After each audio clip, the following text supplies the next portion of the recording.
and Duncan was very much the same.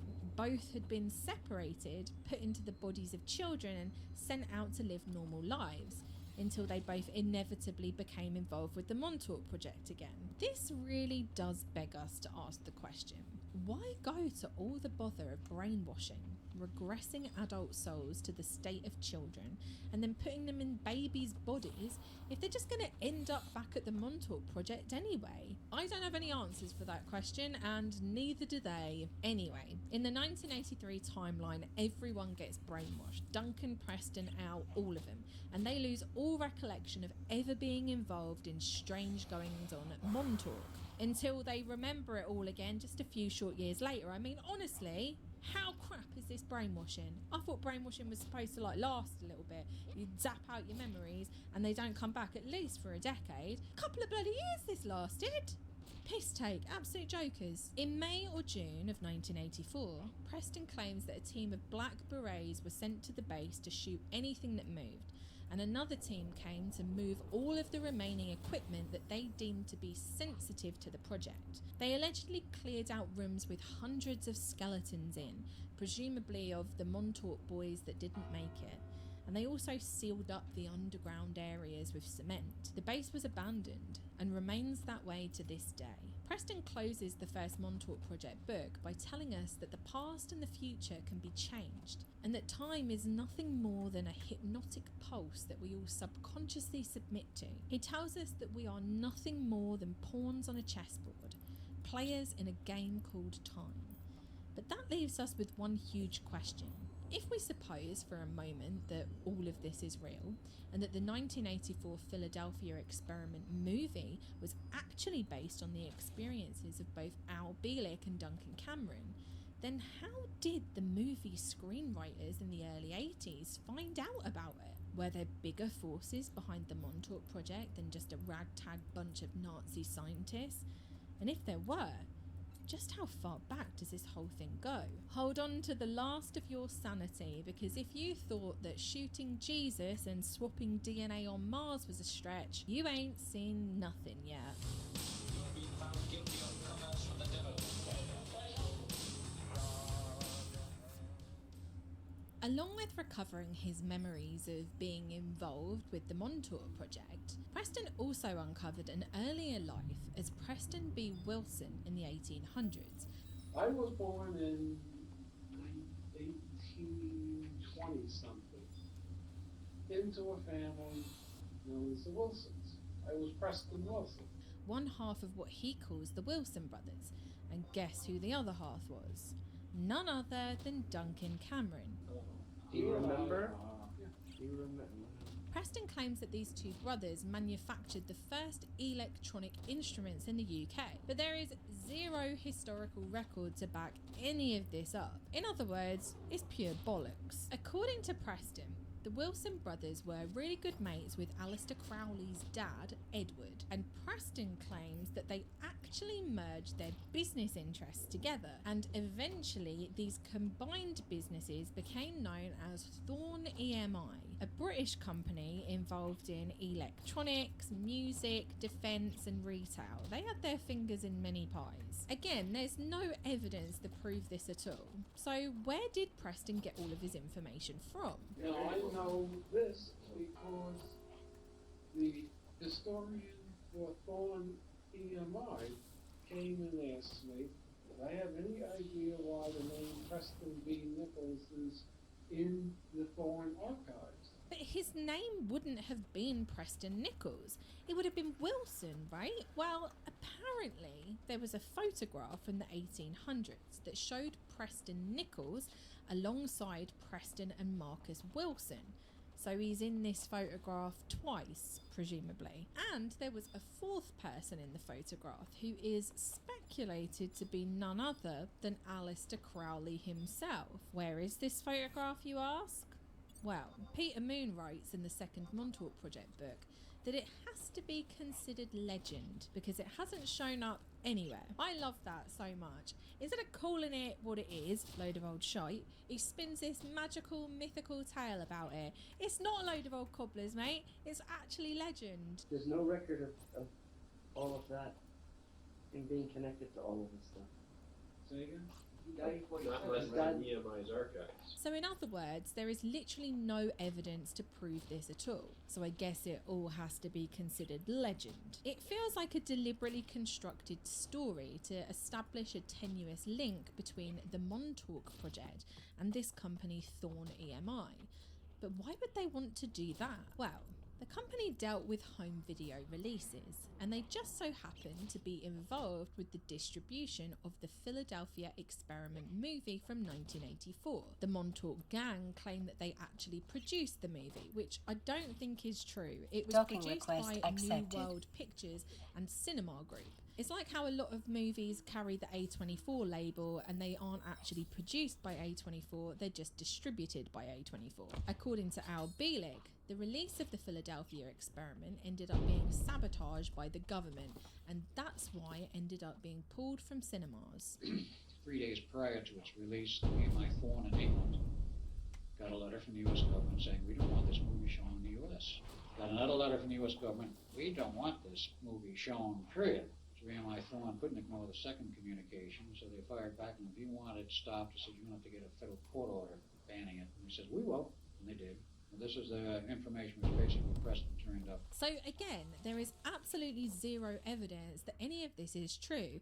It's just something that's been turned up by Preston and then repeated like it's an actual fact. Peter Moon wrote in the second Montauk Project book, If none of this story is true, it would seem at least a little odd that a movie could fold totally at the box office after receiving excellent reviews and then do blockbuster sales and be quite popular on video. First of all, I'm going to need Peter to brush up on the history of almost every cult classic film that has ever been made. It's a story as old as time. It does terribly at the box office, but goes on to be super successful when it finally finds the right audience when it's released on video. Video? What am I? Bloody talking like I'm in the 80s. Video. Rocky Horror Picture Show, The Big Lebowski, Mulholland Drive.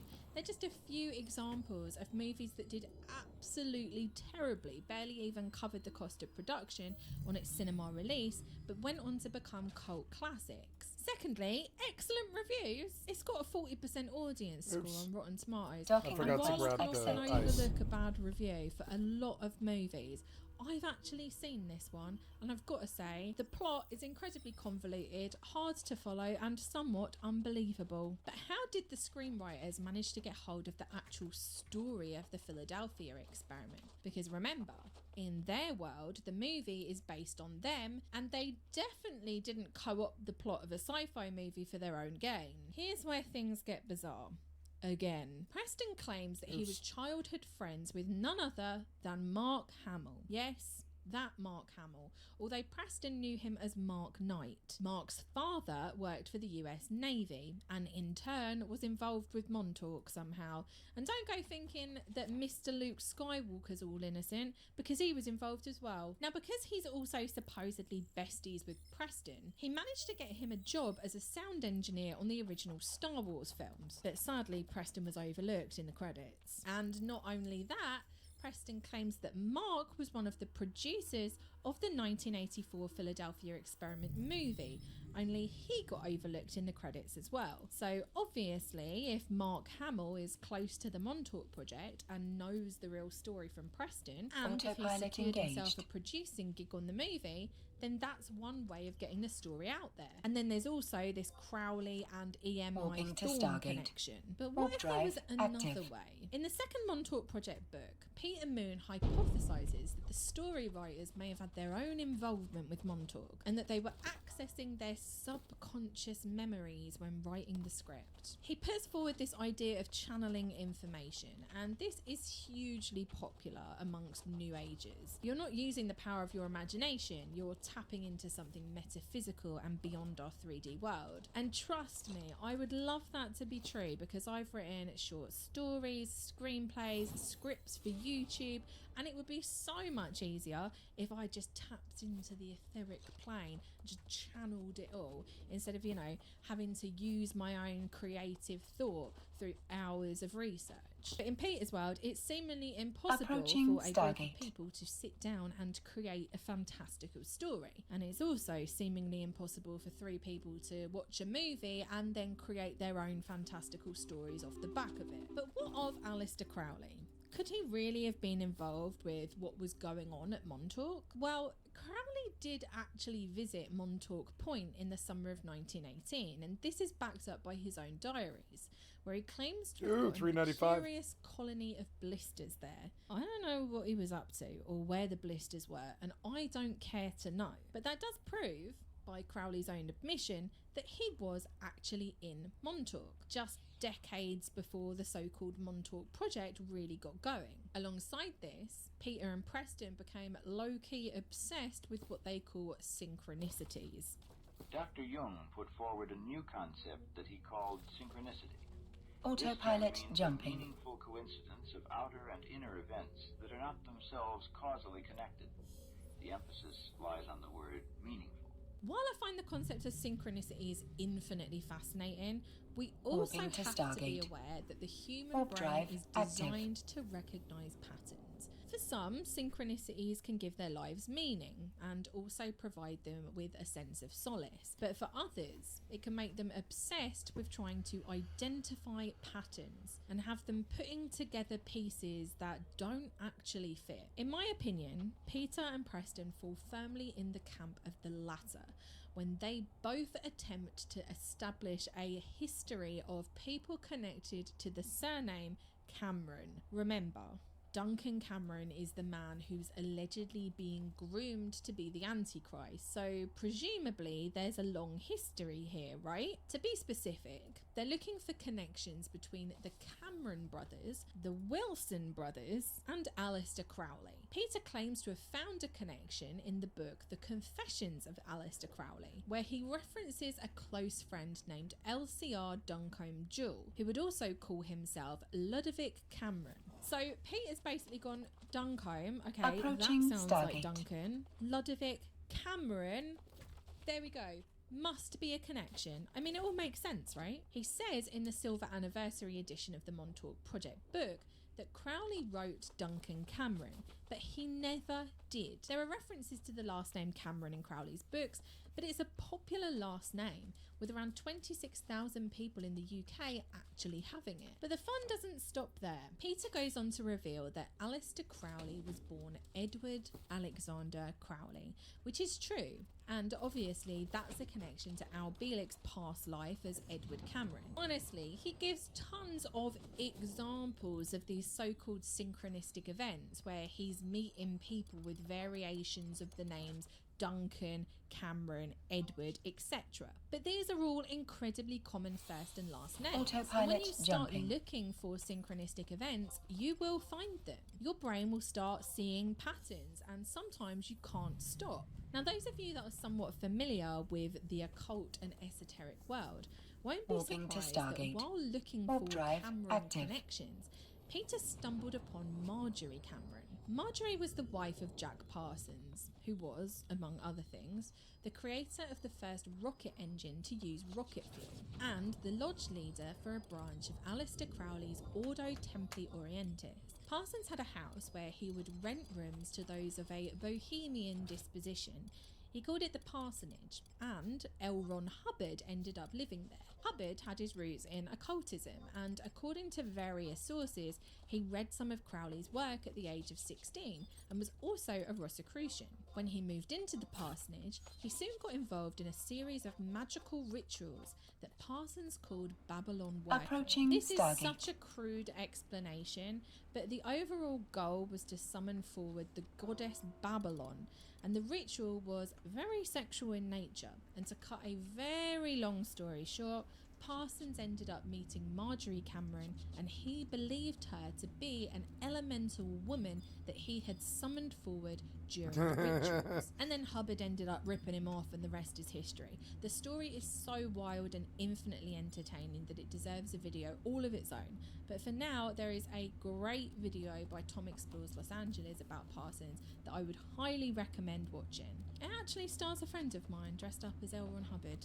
and if you listen to the Nonsense Bazaar podcast, then they've covered it on there too. And if you like my channel, you're gonna bloody love that podcast if you don't listen to it already. Peter actually ends up meeting Marjorie Cameron, who tells him that her real name isn't Cameron at all, Autopilot jumping. and it's actually Wilson. and she also tells him that L. Ron Hubbard was a Wilson too. In the book Barefaced Messiah, it's revealed that L. Ron's dad was actually adopted into the Hubbard family, and his original last name was Wilson, Warping so it's to true. station. But according to Warp Peter, drive active. Babylon working created a rift in space-time that was similar to the Philadelphia experiment, and that a doorway to the other side had been created. After this series of rituals, UFO sightings began to appear and the CIA were formed. And apparently it all links back to Jack Parsons and L. Ron Hubbard, and not the end of the Second World War, the beginning of the Cold War, and the expansion of the American Empire. I'm sorry, that's just my 3D programmed thought slipping through. There has long been controversy over whether Jack Parsons died via an accident or whether it was something more nefarious. Either way, according to these guys, he might have been at Montauk too. I mean, are you surprised? At this point, if I told you that fucking Elvis was there, would you be surprised? Preston wonders whether his boss at Montauk was none other than Jack Parsons in a witness Approaching relocation station. program. I mean, why not? Everybody else is there. Just throw him into the mix and see what happens. It's now a good time to mention that Preston also claimed to have a reptilian working in the office next to him. And I remember, I swear on a stack of Bibles, I remember the lizard man Oh, I believe him. in that office. It was His Highness Draco something. I can't remember the other name.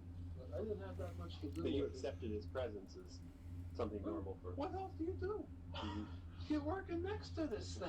Moving swiftly on, Peter went on to talk to Marjorie Cameron about this possibility of Jack being at Montauk, and she said that she had never seen Jack's body after he died, and always wondered whether he'd been taken hostage somewhere. Interestingly, Peter says that Marjorie Cameron decided to distance herself from the Docking subject request of Montauk accepted. after reading one of his draft manuscripts. And I gotta say, I don't blame her. This stuff Autopilot is disabled. batshit. But Marjorie Waypoint Cameron reached. wasn't the only one talking about a potential connection to Aleister Crowley. After the first book was released, Peter claims to have met a man at a dinner party who he calls Mr. X. He claimed to have been in negotiations to secure the Montauk chair. So obviously Peter is well interested in chatting to this bloke, and they end up having dinner together, where Mr. X divulges more about his involvement in the Montauk project. Mr. X mentioned Aleister Crowley and how he was supposedly manipulating time when he was alive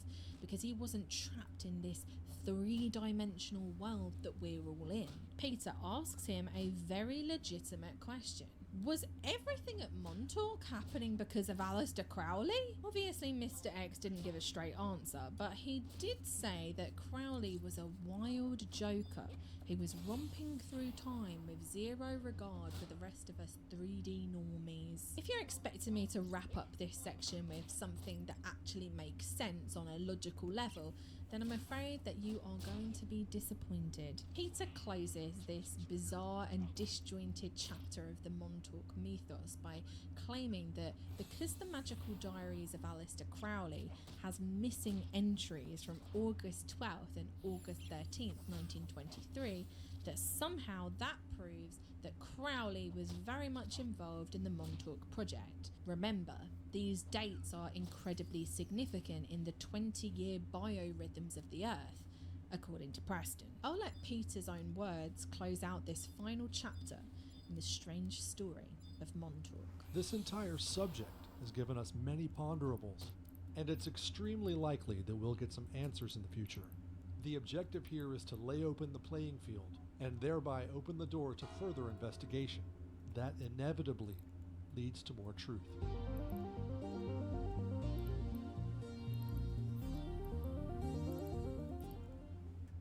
To put this video together, I read the first 3 books on the Montauk project. The first 2 are arguably the best. After that, things start to fall off a bit in my opinion. All of them are left incredibly open-ended, with Peter and Preston saying that more research is needed to prove some of the theories that they put forward. It's a very convenient way to try and patch over the obviously gaping holes in the story. And they also encourage more people to come forward with information. These books have been circulated heavily amongst New Age, conspiracy and UFO circles. They're up there with Kathy O'Brien's Transformation of America and Bill Cooper's Behold a Pale Horse, while Preston and Peter rely on their disclaimer that sometimes there can be soft facts and hard facts. A lot of people reading these books have zero distinction between the two. And if you want some evidence of that, just wait a couple of weeks after this video has been uploaded.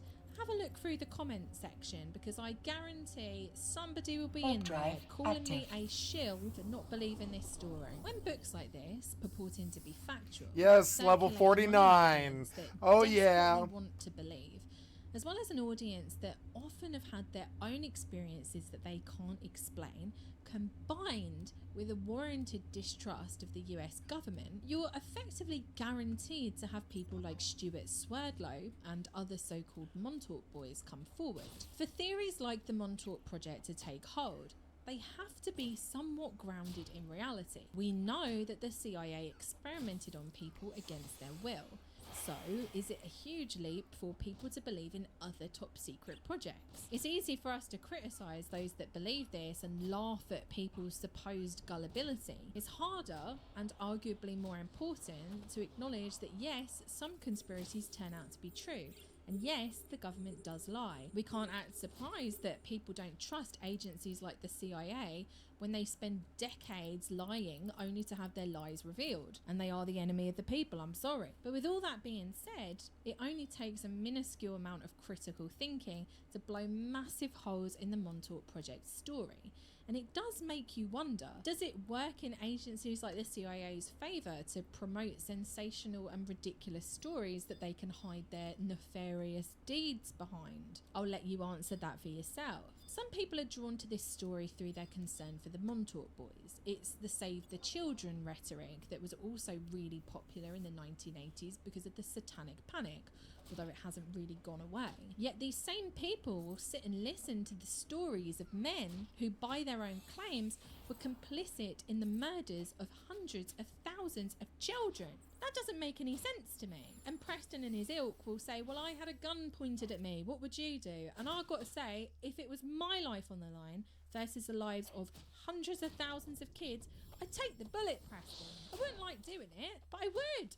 I wouldn't be able to live with myself. Wouldn't be able to live with myself. And I certainly wouldn't be able to then go on to write a series of books about all the terrible things that I've done. But if Henry Kissinger can do it, then why not Preston Nichols? Now, I don't believe that any of this is real, and I think this is one of the big pitfalls of making yourself both the star, the hero, and the villain of your own story. If you're gonna claim that you were a technician on the Montauk Project, then you're essentially admitting that you were involved in child murder. But none of that really seemed to affect Preston, who continued to go out on the lecturing circuit and was welcomed with open arms. And that brings me to what I think is the main motivation behind this entire story: making money. After the books were released, Al, Preston and Duncan ran workshops that would cost you $150 in tuition, as well as more cash for your lodgings and meals. As I mentioned, they made money through speaking engagements as well as book sales. In the early 1990s, Al co-authored a book on the Philadelphia experiment with Brad Steiger, the originator of the starseed theory. Yes, that starseed theory that has young people on TikTok convinced that they're actually alien human hybrids. Up until his death, Duncan offered online services such as personal energy clearing for $275, couples therapy for $350, dreamwalking for $400, and was super popular in the convention circuit up until 2017. Peter Moon runs the newsletter The Montauk Pulse, where he continues to add to the Montauk lore to this day, because that's the thing about Montauk. You can just keep adding to it. It's the Winchester mystery house of conspiracy theories. In recent years, Stuart Swerdlow has attempted to create what looks to me to be his own new religious movement via his Expansions website. You can currently enroll in a 10 to 18 month course where you can study hyperspace and oversoul tools and techniques, whatever the fuck that means. They've got a Zazzle store with all sorts of knickknacks. You can spend a day with him on a personal retreat for a bargain price of $4,940. Oh, and he is a doctor now as well. I have to tread extremely carefully when talking about a character like this, so I'll just say that I'm sure that the entire operation is above board and that it's definitely 100% not a cult of personality built around one man. The Montauk Project's influence in the conspiracy world is far-reaching, but the biggest influence of all has has to be on Netflix's Stranger Things. I'm not overstating this. Without Preston, Duncan, Al and Peter, Stranger Things as we know it wouldn't exist. To begin with, the show was literally called Montauk, and it was set in Long Island. In their masterclass series, the Duffer Brothers showed their original concept for the show, and it was literally a dramatised version of the Montauk Project books, even going so far as to keep the protagonist. I've heard this story before, but I didn't know what it was. Obviously, this later got changed to 11, but key parts of the Your Montauk inventory is full. story were kept. Swap out the sensory deprivation tank that 11 is put in for the Montauk chair, or the beast that Duncan unleashes for the Demogorgon, Dr. von Neumann for Dr. Brenner, Long Island for Hawkins, the list goes on. And because of Stranger Things, I'm kind of glad that the Montauk Project conspiracy got created, because if it hadn't, we arguably wouldn't have gotten the same show. So every cloud. And let's wait and see whether or not your they inventory is incorporate a full. form of time travel into season 5. Aren't you sorting? Should be full of entries. It's not. The last entry is November 6, 1980. Sort is on. The day Will Like, went missing. what the hell? And hopefully they bring back Eddie. My feelings on Montauk are conflicted. On the one hand, Yeah, I stack think it's them. a fascinating tale that has kept people interested for over 30 years. And on the other hand, I worry about the people that actually believe in a story that is very clearly not true. I worry about how easily they can be influenced into thinking that they're Montauk Project survivors, and how vulnerable they are to abuse. And then how easily they can be relieved of a lot of cash at the hands of the people that peddle this absolute nonsense. While it can be fun to suspend disbelief for a little while, actually believing in very clearly made up stories like the Montauk Project that are so easy to disprove can have serious mental health ramifications. You're losing touch with reality, and before you know it, you'll be falling down a rabbit hole without a parachute, susceptible to all kinds of new age grifters and conspiracy capitalists who'll meet you on the way down, all of them desperate to sell you their version of the truth. Thank you so much for watching this video. I hope that you enjoyed it, and thanks again to our sponsor glassesusa.com. You can follow the link in my bio and grab yourself a gorgeous pair of glasses, and I will see you in the next video, unless I'm taken out by the Montauk Project technicians for knowing too much. But fingers crossed, we're going to be fine. Bye!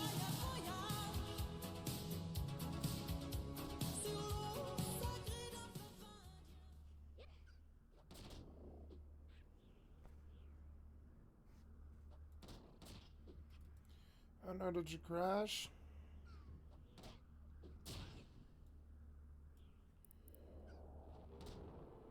Oh, I had the wrong drones for some reason. Okay. Alright, I'll go back to base then.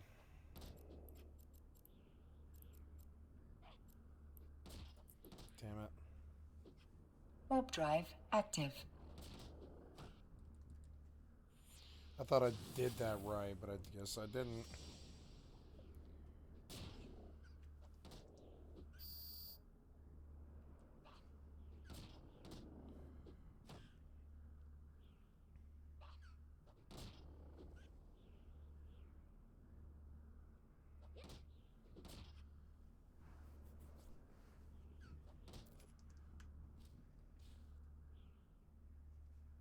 Your inventory is full.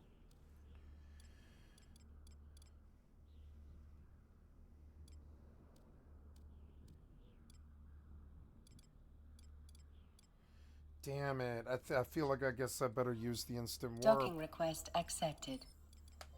Because it's like, god damn it, I didn't realize how really full I am. I can't take all this shit. I better use the instant warp, or otherwise I'll just die, I guess. Yeah, conquest. What's it at right now? 10,216, which is pretty good. Yeah, that's enough, I guess, to blow 1,000, or what is it, like 800? I think it's like 800. It's not really worth it. Yeah, Kuzats is owned by Sandy. I think I can get a teleport though home though. Well, I don't know. Inventory's a problem. I took too much stuff and I've got to fix it. fuck knows what I'm gonna do. I don't know. I can trim the fat a bit. So let's go back, I guess. It's a fuck up, but the worst that it cost was a you know, a scroll. That's it.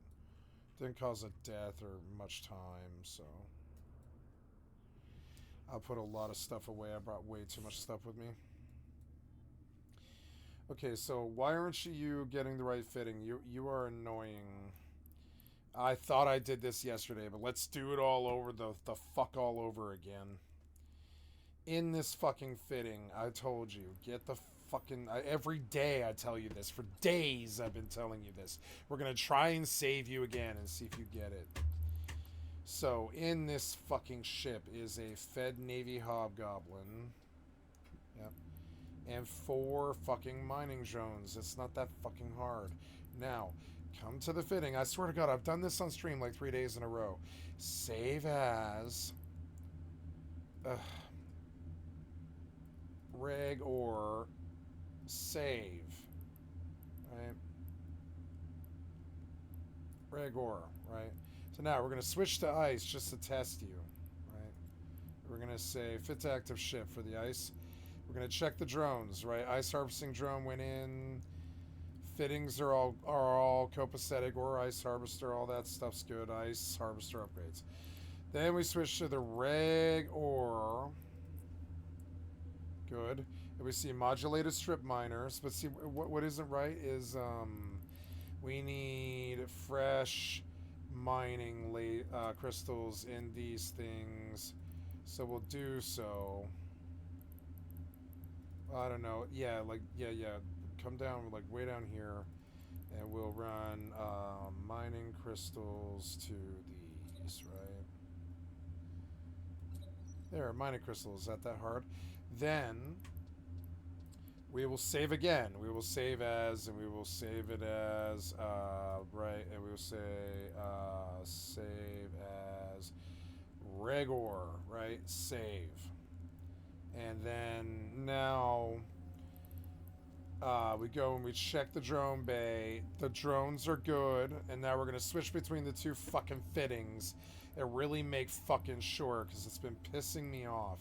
Every day I have to deal with it. I lost a run there because it's like I have to come all the way the fuck back because you can't seem to get a fucking fitting right. And I swear to God I've done this on stream like 3 days in a row. This time around you're better. There we go. So now we go back to the reg or. It shouldn't be this much fucking hassle. It won't be in the future. We ironed out the fucking wrinkle that cost me fucking time, you know. Oh, on top of it, I've got Veldspar and concentrated Veldspar in the belly. Now that's fucked up. I came to the wrong place. I can't do that. I've got to dump it out first before I save it, right? And then bring it with me. So now we go back one last time and we say save as. Right? And now there's no ore in it at all, just the mobile tractor unit. That's it. And we say, yep, and the mining crystals. Yep, 11x mining crystals. And I don't know if it'll equip the mining crystals, but we'll try. And we say, save. Nope, that was not right. We go, save as. Extreme fishing, rig or, and we say, we save, right? Now we're good. And then we come back and we say, there's uncompressed, we're going to stack all uncompressed stuff like what I just put in here. Veldspar, Plagio, concentrated. Yeah, let's just group up and see. We have like, yeah, we have like Plagio case, compressed, yeah. So yeah, we're gonna take a whole bunch of stuff and yeah, compress, all the rest was compressed. We're gonna put it in the mining hold, right? Then we're gonna go compress this, and we're gonna come back and we're gonna dump it. And I realize that's stupid and methodical, but I don't want. Well, no, I mean, really, I should just go get another fucking full hold again. It's fine to cut the journey a little short. That's okay. So we're just gonna go back to the fucking mining point now. Warp drive active. Yeah, there we go. And it seems like the hassle's finally over. This client crashed for some fucking reason, and I'm not really clear why. Close.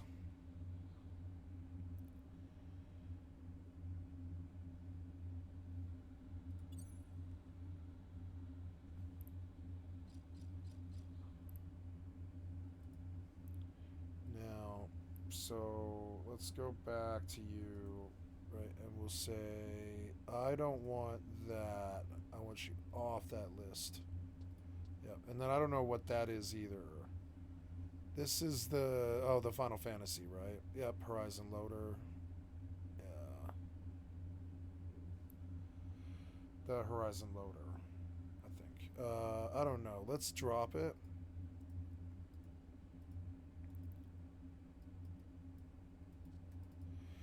Now it appears that it might have froze again. We'll try. Yeah, we got it. And then, yeah, EvE and the Horizon Loader. There, and that's what we've been looking at. Now, yeah, like that. There we go. Perfect. And now, okay, now. Okay, so, good. And we'll come, click on that, we're good. And finally, we're back in it. So, okay, launch the drones. Get on him.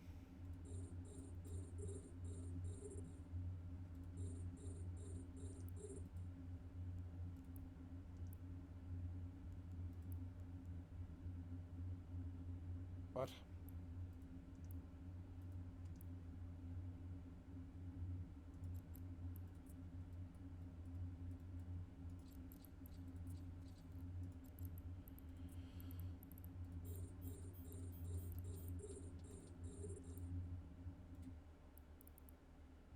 Okay, and there we go. We're going to make some money mining. I'm going to jet can this time because I'm fucking sick of going back and forth and back and forth and back. Well, I don't know. Like, I'd rather do a single hold. It's annoying, but it gets it off the field, and I don't have to worry about picking something up. Picking something up is dumb. And it just makes me have to worry about more stuff than I want to. So, oh yeah, I have to deal with my inventory mess, so... Gotta go back and take another look at that. I have to sell that Psycho Hystero Anima, because it's like that money. I need that money, and like those can't sit in my inventory like that. I need to narrow out and reduce now because I don't have any room. Maybe the storage has room. I don't know. We'll see. I don't think it does. The Mog House does. The Mog Safe does. Mog Safe's got 5, so but let's go see. Storage, Dark Crystal. Put the tuna sushi away. We'll take a full stack with us. Dalmo meat. The instant re-erase. I'll get another instant warp later. I don't... Oh yeah, I need the instant warp if I'm going to do this, but what I don't need is the instant re-erase. The... yeah, that's excessive gamma. It's excessive everything. We're gonna come back to the storage now. It's full. We're gonna stack up. Good. Come to the Mog Safe. Dump some of the gamma. Don't need 2 Steffies. Don't need 2 sheep. We just need 1 of each. So we're gonna take 1 full stack of each, and we're gonna drop the extras in the box. And depending on where I'm going, yep. And we'll drop the extras of that. We'll drop that. That's extra. Yep. And now this thing's full. We come down to the storage and we start dropping beetle jaws. I'm starting to realize that the beetles are really good money too, so whatever, we'll just farm them. Look for any stacks of anything. Some of this stuff is still not stacked up and it's so annoying, some of it. This profane cluster has to go. In here we have Psycho Anima and Hystero Anima. That's got to go. This, yeah, that's got to stay, which is unfortunate. The Mog Wardrobe has some stuff that I really don't think should really stay. Like that insect ball. I don't know. I won't be fishing for carp anytime fucking soon. I know I won't, so I should sell that. I should just vendor that and get what gil I can get from it. It's a total waste of space. Yeah, and I'm stuffing full and trying to avoid having to do the RP story. I don't want to do the RP story. I kept all this stupid stuff for the journey to Ottergon. I think you have to be rank 5 for that. I think. I don't know. I can't remember. This copper ore is worthless. Got to get that out of here. Yeah, the meat broth I'm just gonna vendor at this point. It's really like taking up too much space, and I think that's like what we can do with this space. That leaves me, yeah, reasonable space, and I've got some stuff to sell here. This gets me done what I need to do, and there is enough gamma here to go on for a while, and we're good. We have prison powder. We can move forward. Yep, and we're just gonna look through at anything else that might. I feel like that war pick is worthless to me. I don't know if they like. Yeah, I don't think so. I don't know. The war pick is taking up a spot. This bronze cap is worthless. We'll sell that too. This rotten meat should be vendored. Yeah, like other stuff like these herb and vegetables, vegetable fruit and grain. I mean, I guess I could just plant that stuff. But it won't really make me too much money, I don't think. I think I'd rather just vendor the seeds and move on. I'm not playing the game main. If I was playing the game main, I'd worry about it. But right now, it's just taking up fucking bad space. That raptor skin, I might as well fucking sell it. Yep. There we go. We're going to go deal with like inventory for a bit. Going to turn on the good music.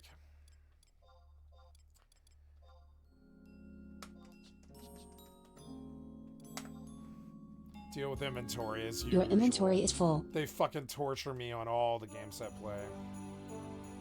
I'm broke, which is part of the problem.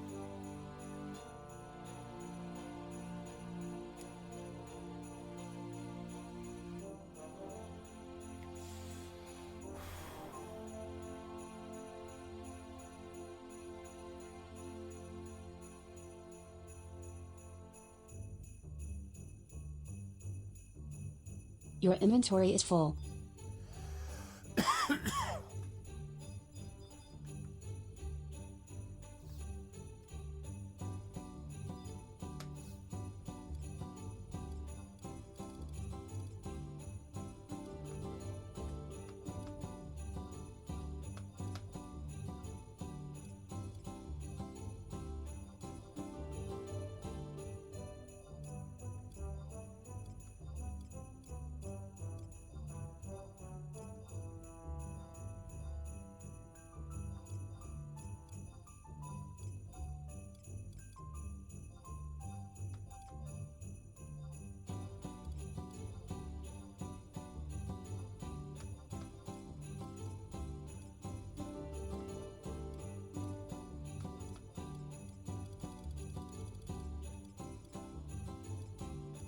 Yes.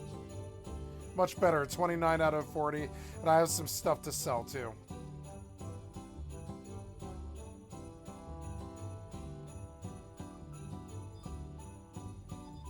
Gotta get an instant warp, which is stupid, but...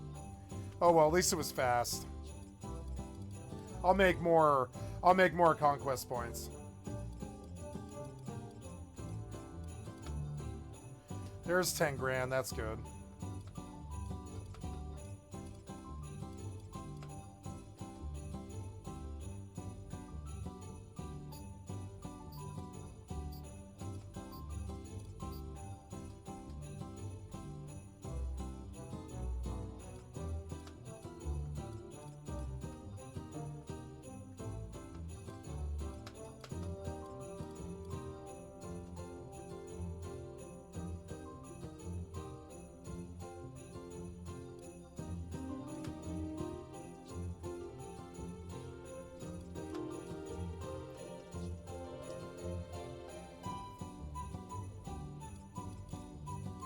Oh yeah, the war pick.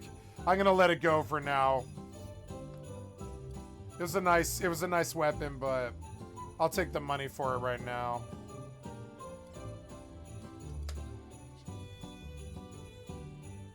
Make some money now. Go get Signet and a instant warp and.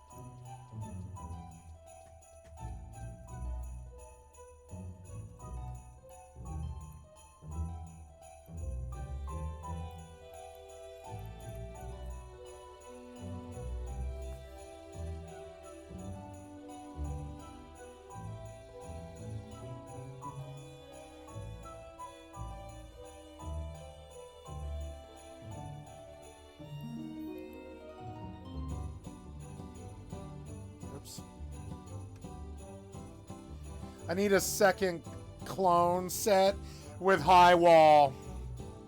I love Augs, but they're so expensive.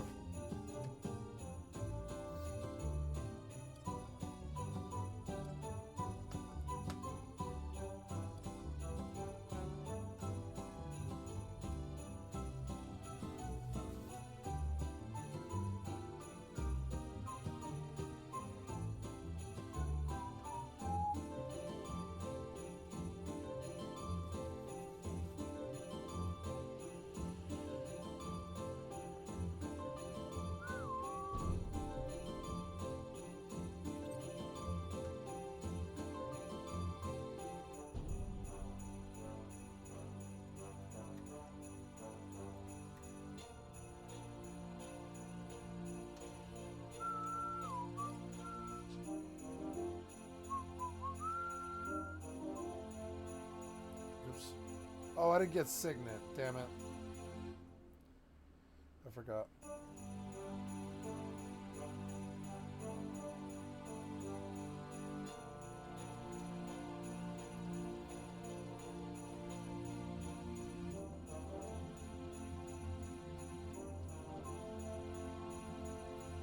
I need LB2, but I don't even know where I'm at with it. I'm currently on Magicite. And in terms of quests, I don't know. Fucking Magicite.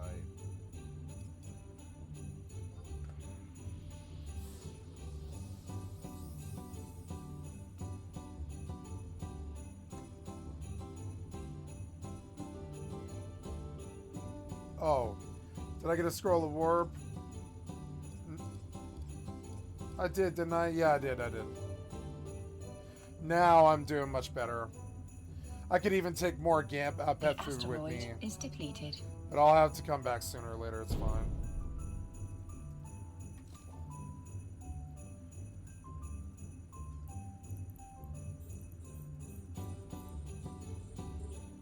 The asteroid is depleted.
Stupid buffs take too long to fucking recover.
I don't know.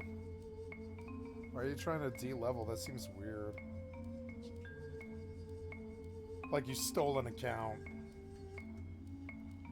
I don't know why you would ever de-level.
The asteroid is depleted.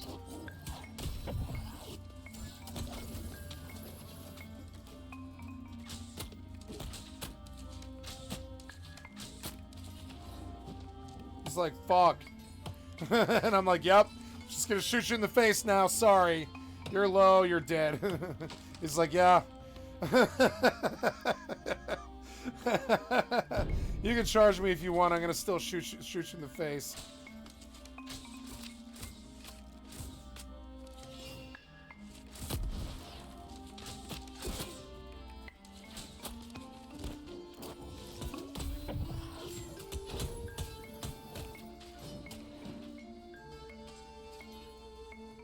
Oh no. I got caught on something. God damn it. So annoying. Sneak wore off. That's not good. I'll have to run another one.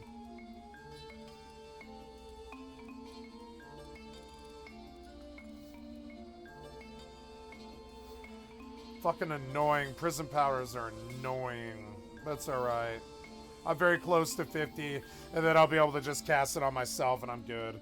Then I can go anywhere. It doesn't matter. And all this doesn't become an issue anymore. I don't ever aggro again, basically. Unless I'm AFK.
The asteroid is depleted.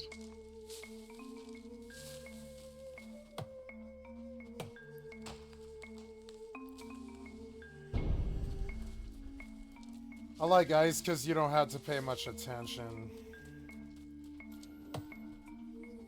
Yep, and there's my there's my hold. I'm gonna go out and do ice now because it's like you have to pay way less attention.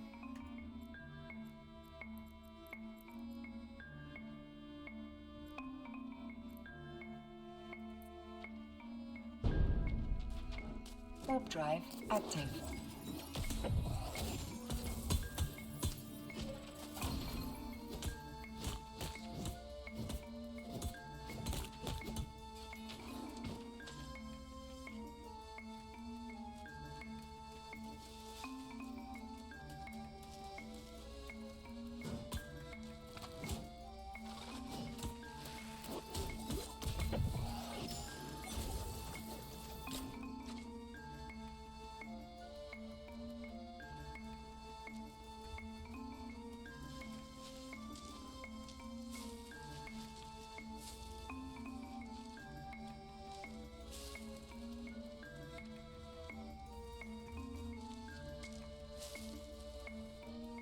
Docking request accepted.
Ouch! Oh, I better put the health meter on so I can see.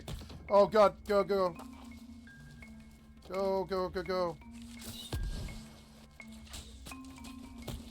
Oh. Thank God for ranged.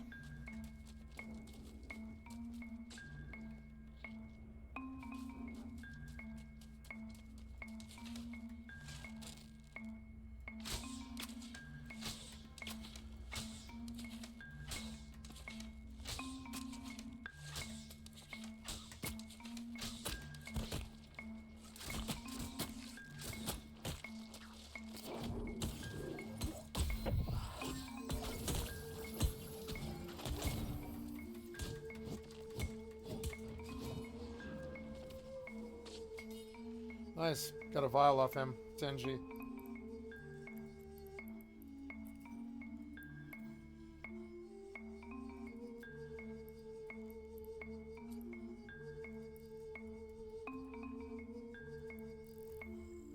Wait, no. Wait.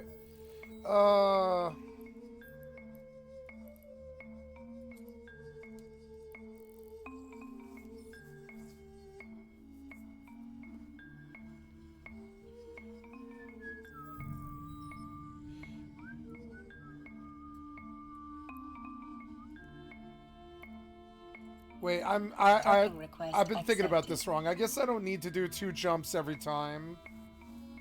Though it is less work, but no, it's actually a lot more work to do it that way.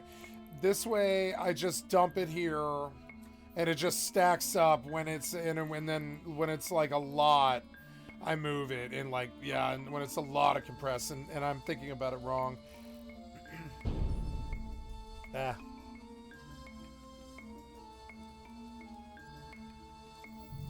Where am I?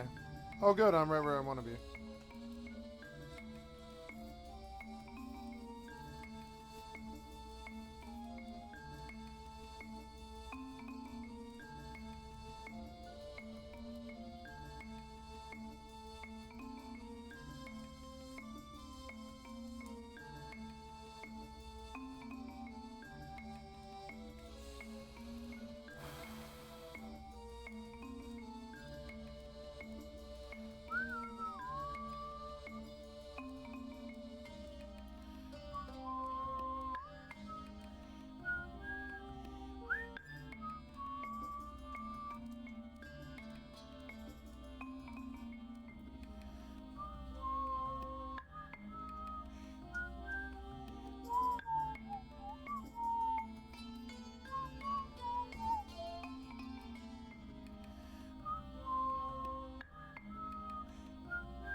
I want to go meet that guy Ripped and get a link shell from him.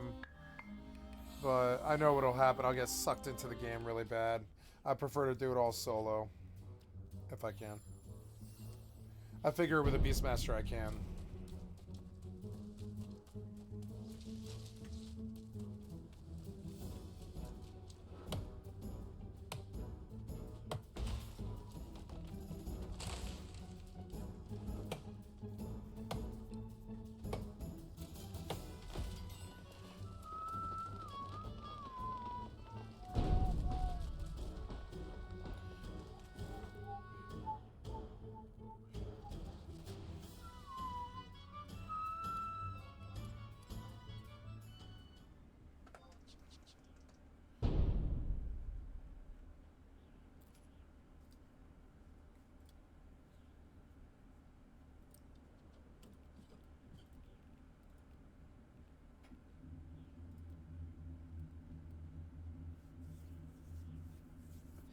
Increased luck is probably better, yeah.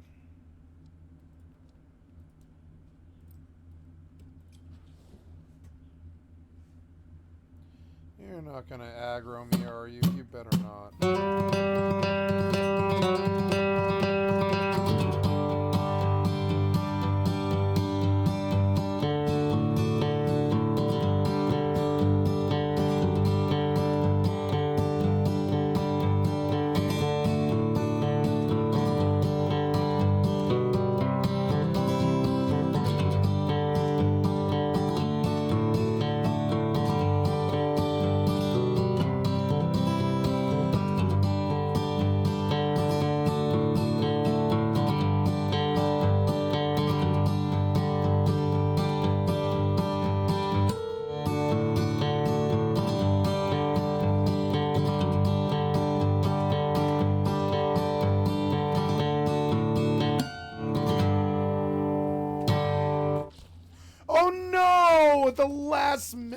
The last millisecond, you piece of shit. You piece of shit. You and your bullshit pop aggro. Do you see how bad it is? It's so bad. I knew it would happen too. Where did he go? You fucking asshole. You fucking asshole. I hate you so much. God damn it, man. You're so annoying. Ugh.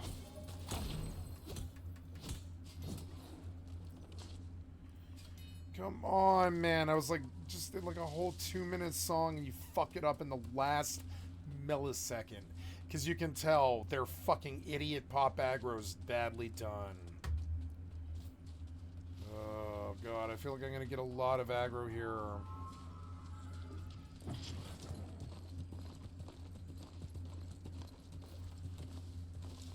There. Like, doesn't seem like there's anything right here. Oh,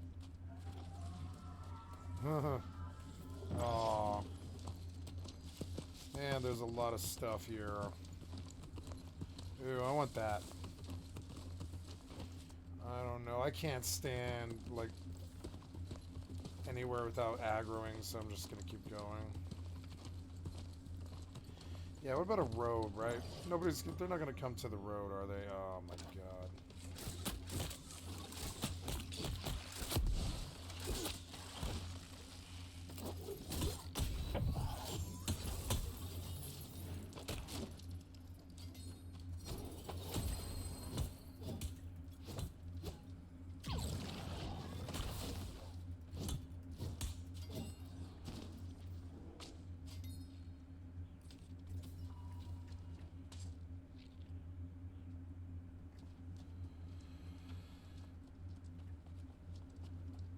Ooh, Tangle Wisp. But yeah, I came here to get on the road and do the stupid Lux Fortune song or whatever. Let's go.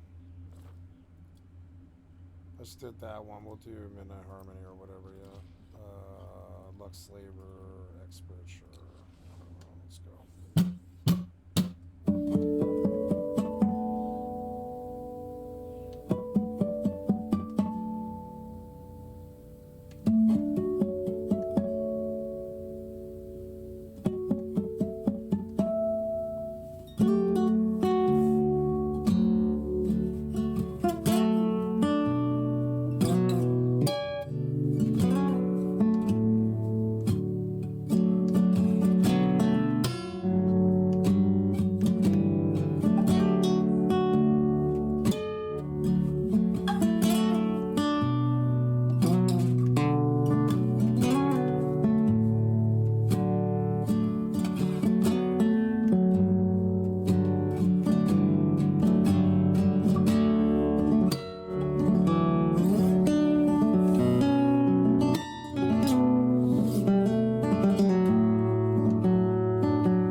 Minutes, not bad.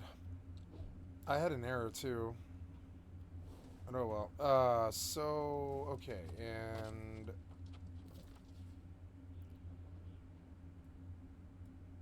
now and I can farm now. Going south here. Yep, south into the mix, and we're looking for like that, by the way, that was very loud, so I'm going to fix that. I realized that it was really loud, so we're going to turn it down. The musical instruments volume should be at like 50, 60. Yeah, we're like 60, 65, 70, 70.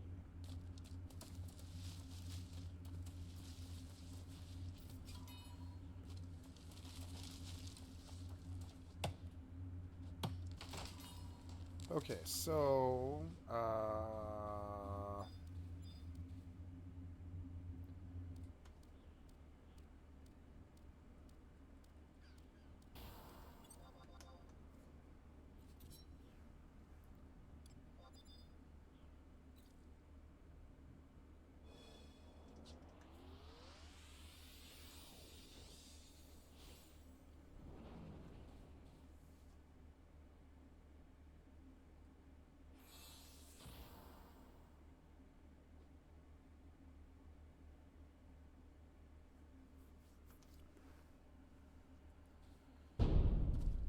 I love how I don't hear all the melee.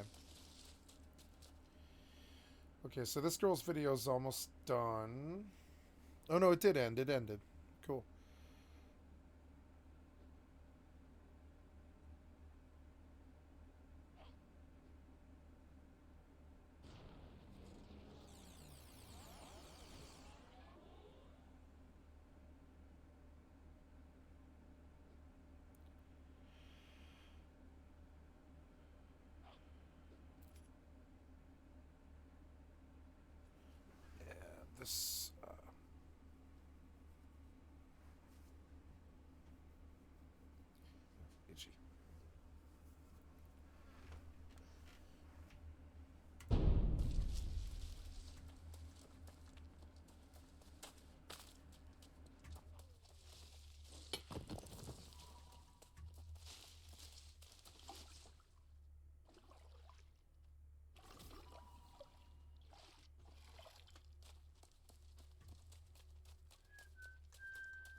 Warp drive active.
If I turn off the weather effects, does it turn off the sounds? Because the effects are annoying. What is that? It's like, no, it doesn't turn off the wind, no. I want the weather effects off anyways, though, because it eats frames. I don't want it to eat frames. I have 3 clients running. I want that one. Oops. Oops. Sorry. Oh, what's going on here? Ah!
Los Angeles has always been a mecca for strange spiritual groups and cults. Thank you, Jim Weir Jones and Reeds. the People's Temple. Sorry. Thank you, Weir Reeds with Emily Louise. I'd like to sub to your channel. To the Manson family. Same? That's relative. The Source family. Best biological protein for man is the sunflower seed. And the Family International.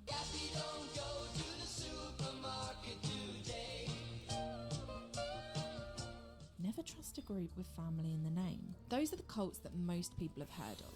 But there are a surprising number of new religious groups that popped up in the early 1900s, inspired by the burgeoning New Thought movement, which taught that illness was the result of bad thinking, as well as theosophical groups that fused hermetic, esoteric and spiritual teachings. It was against this backdrop that May Otis Blackburn formed her own religious order, one that took the headlines by storm in 1929 and 1930, before fading into obscurity. Before we get into it, I covered this case on my podcast that I host with my friend Martin. It's called Dial Femme for Murder and it is available wherever you listen to podcasts. We're hoping to have Samuel Fort on the show soon to discuss his book, The Cult of the Great 11, which I read to put this video together. It's an amazing book and he spent years researching and investigating to put together the most comprehensive timeline of the weirdest cult that you have never heard of. Let's get into it.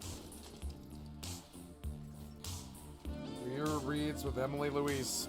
Never heard of her.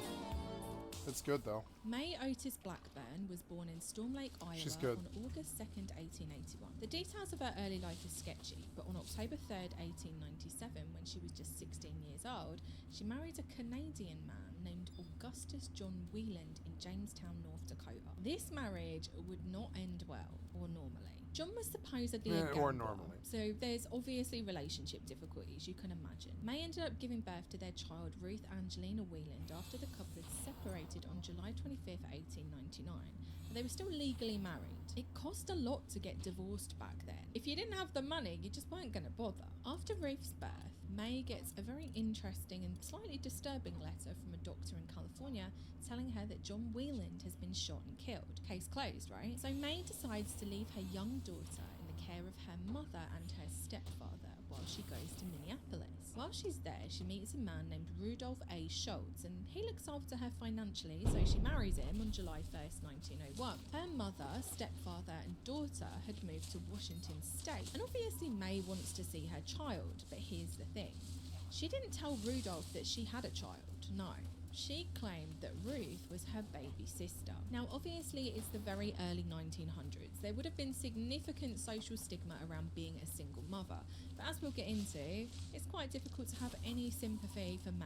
Rudolph agreed to move closer to May's family, and in 1905, they relocated to Portland, Oregon. But things were about to kick off. According to the book Cult of the Great 11, May was getting an allowance of $125 a week from Rudolph, which is around $4,000 in today's money.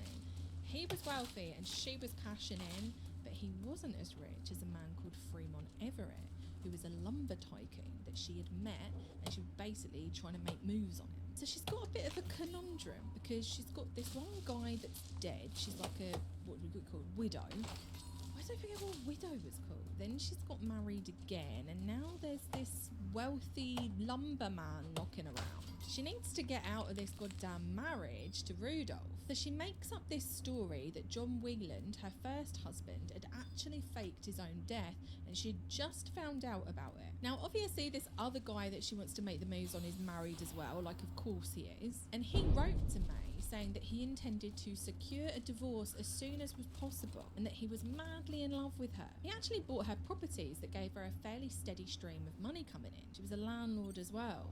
Worst of the bunch.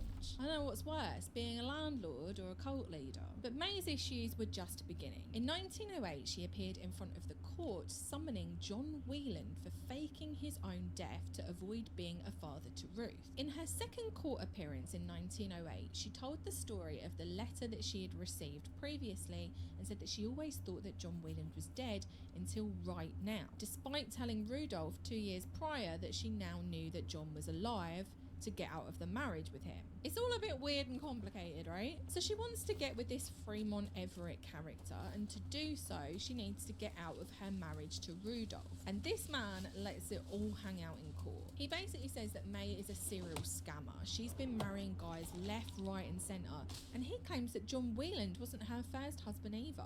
She's basically just been going around and marrying up rich men. How many men have you slept with? What? What business is it that of yours? Much less than most of my girlfriends. I just She sounds married like them. Zsa Zsa Sadly, Gabor. the court records are like long gone, so we don't really know what the hell happened, but it gives us an interesting Wow. insight into May's mind and just how far she would go to get money. And I'm telling you, she's a landlord as well, so, you know, I already don't trust her. We next meet May on May 27th, 1915, which is when she got married for the third time, the fourth time, I don't know. This time it was a man named George Edward Bloom who had recently been written about in the newspaper because he'd gotten a large cash settlement from an accident that he'd had at work. So is it beyond the realms of possibility that May had read about him in the newspaper and thought, there's a guy I'd like to meet. Can I prove it? No, I can't. But we do know that she likes a bit of cash. Her mother had also remarried to a man named Walter Blackburn who owned some grocery stores, and he had a son named Ward who was a serious creep, and we will get on to him. So let's skip forward. 1917, May's doing alright financially, but she's split with George and he's gone to prison.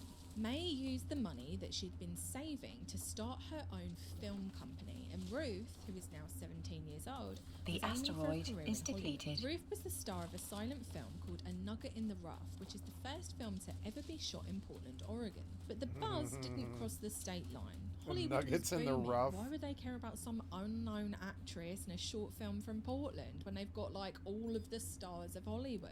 They had to get where the action was, and the action was in the City of Angels. Hooray for Hollywood. That's gooey bally hooly Hollywood. Where any office boy or young mechanic can be a panic with just a good looking pan. The one thing they weren't banking on was the highly competitive landscape that dominated Hollywood. The city was full Incoming of young, tell. conventionally beautiful, aspiring actresses. And for all of May's Yes, trying, she please. couldn't find anyone that would give her an opportunity as a film director. Ruth worked as a taxi dancer, which was a popular career at the time, where women would be paid to dance with men, and you might have heard of it from the Joan Crawford film, The Taxi Dancer. As you can imagine, Incoming the life tell. of a taxi dancer was a lot less Since the glamorous than it 40. seemed on the surface. You're essentially being paid to entertain men. She met a man named Edgar Jack Rickenbaugh and married him on May 27th, 1919. Incoming He was party supposedly invite. jealous and could be violent, and they ended up separating in 1921. The next year, she met another man named Arthur Cole Osborne, who described Ruth as not very affectionate and not the kind of girl that believed in heavy petting. It could be that Ruth was just not that way inclined, or it could be that her and her mother were sent here for a much higher purpose, one that in Ruth's own words would make the world stand still. Not deterred by her inability to break into Hollywood, May began to immerse herself in something completely different. She began to spend her days reading the Bible. She was particularly taken with the book of Revelations, and let's be honest, that's where the good stuff is. And I'm sure none of you will be surprised that both her and Ruth were visited by none other than Archangel Gabriel. Gabriel. The Archangel. Guilty. He allegedly appeared to them and then announced, "I am Gabriel, and you are the two witnesses that God has chosen to announce the end of the world." Imagine that. You're just trying to make it in Hollywood, have a normal life, you know, maybe become a star, and suddenly you're one of the witnesses from the book of Revelations. Talk about a bloody different path. I wanted to include here that there is evidence to suggest that May had been hearing voices since childhood, as well as Ruth. This could be what is known as folie à deux, or madness that's shared by two, a very antiquated name. It's a shared delusion, and an infamous case of this that was captured on The BBC asteroid is documentary depleted. is that of Ursula and Sabina Eriksson. However, it's difficult to know whether they actually believed that they were being visited by angels and therefore having delusions, or whether or not these were just elaborate stories designed to scam people out of money.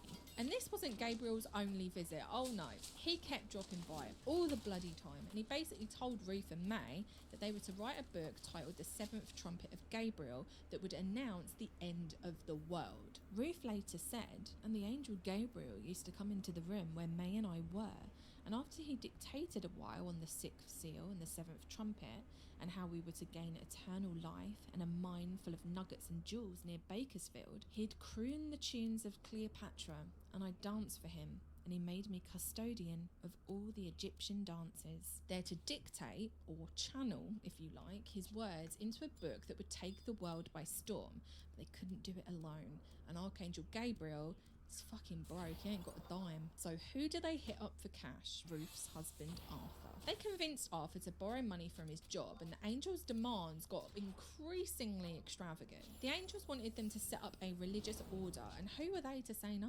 They sold it to Arthur like it was an investment. This was the book that was going to blow the bloody doors off of everything, and he'd get tons in return just for putting in a tiny little bit now. Sounds a little bit like an MLM, right? But the money that he had borrowed from his job needed to be repaid, and he didn't have any cash. The poor guy ended up getting fired, and his own parents dropped by to give Ruth and May a piece of their mind. 40. And May was so infuriated that Arthur's father had turned up that she called up Arthur's mother and basically said, if your husband comes back here, I'm going to kill your son. Totally appropriate response from May. Arthur ended up enlisting in the army, and he paid a final visit to May and Ruth's apartment.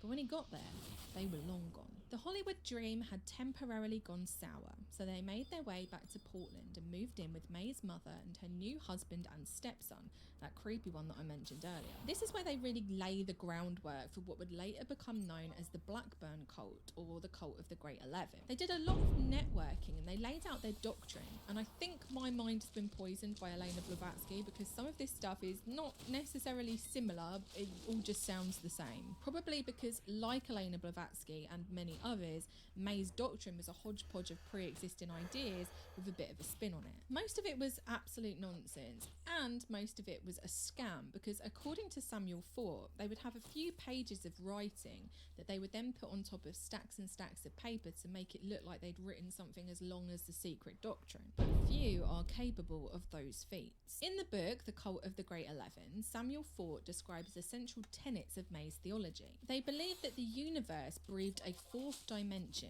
So when the universe takes like a big old breath, it's bringing in all of the old versions of reality, and when it breathes out, it's bringing out new versions. If you're already lost, so was I, don't worry about it, but it will only get worse. They said that the fourth dimension was regulated by the Tree of Life, and that the Tree of Life enabled every human to live forever. So I guess it like breathes in your oldness and it breathes out youngness. Youngness? I'm going to go with youngness. But here's the thing. See, the Tree of Life had actually gotten all messed up because of bloody Adam and Eve taking a bite from a sodding apple.